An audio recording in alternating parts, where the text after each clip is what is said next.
everyone, I'm Shruti and I'm from Singapore, and today I'm going to take you to a trip down south to Karnataka, where my hometown Karwar is. Now today I'm making a snack that is enjoyed on the coastal side of Karnataka. So this is called Mangalore buns. So Mangalore buns is a snack that is enjoyed obviously in Mangalore but also enjoyed throughout Karnataka. I have some amazing memories enjoying this in my hometown Karwar for my breakfast and as a tea time snack.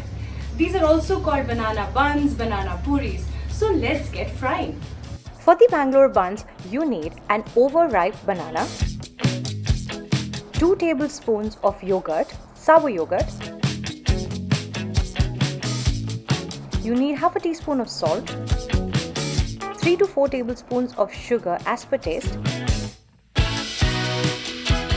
half a teaspoon of jeera, half a teaspoon of baking soda, and you need 2 cups heaped cups of maida and some extra maida for dusting.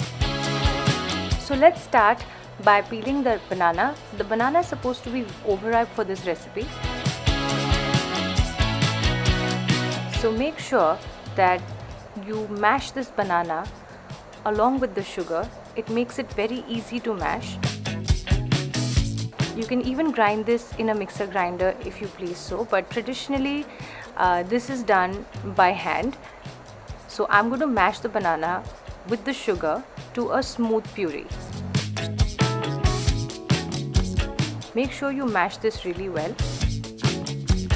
The sugar is just going to help you liquidize the banana. Now once you have mashed this completely well, you can add the yogurt to this. Now this yogurt, I have kept it outside the refrigerator to make it completely room temperature, and make sure the yogurt is a bit sour. It just helps in easy fermentation of the dough. So mix this really well. To this now I'm adding about half a teaspoon of salt. You can add more if you like it, and half a teaspoon of jeera. Now jeera here is completely optional. And to this I'm adding half a teaspoon of baking soda.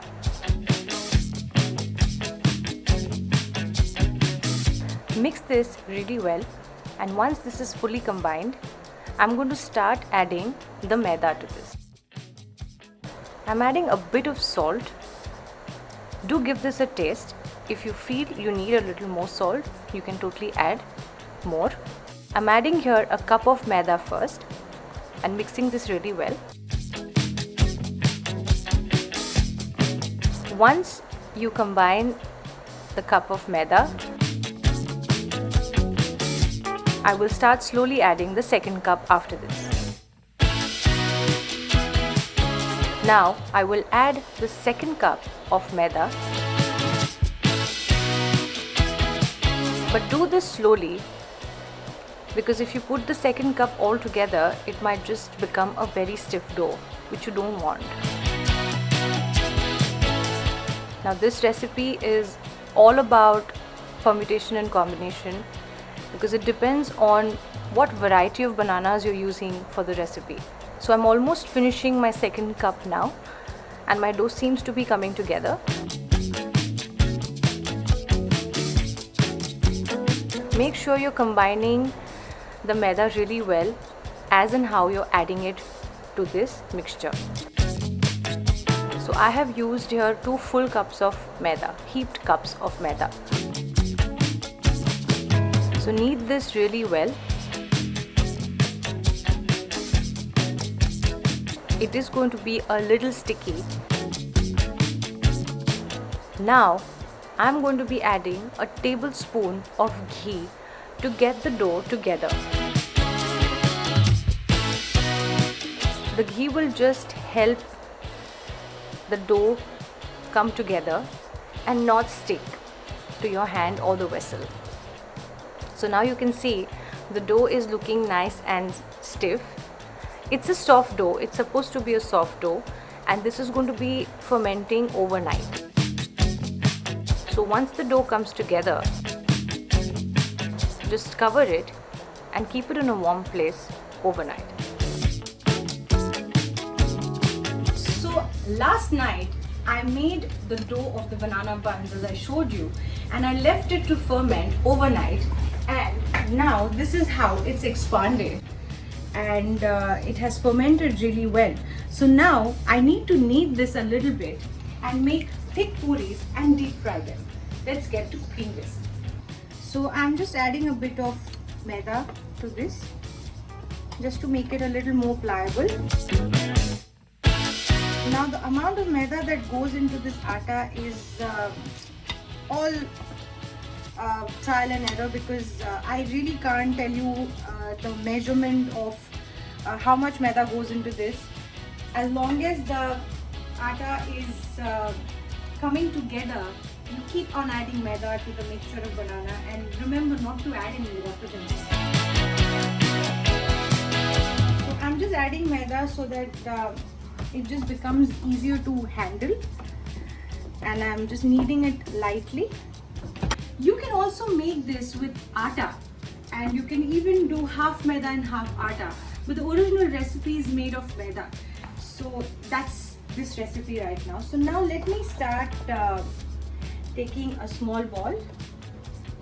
I'm just going to put this in a little maida. I have already preheated my oil.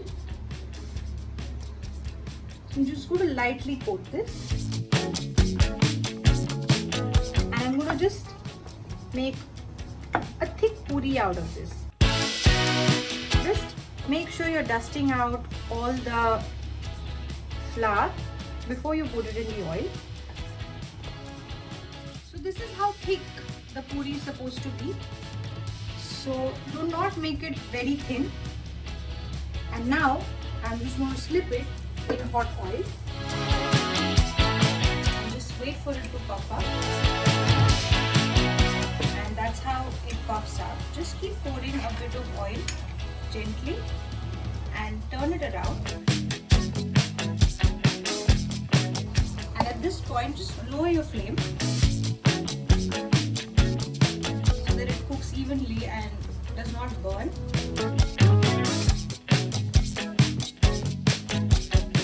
That's how you get your perfect mango bun. Now these mango buns are absolutely ready to eat. It's raining outside and I'm going to show you how you eat them. Now I'm taking here some safed makhan and I have some coconut chutney. Originally it's eaten with chutney or a vegetable kurma, but I'm going to enjoy this with some white butter. So I'll show you how it is from inside. So this is how it should look, completely hollow and bready and thick. So enjoy the mango buns. Tell me how you like it and keep watching my recipes. Thank you.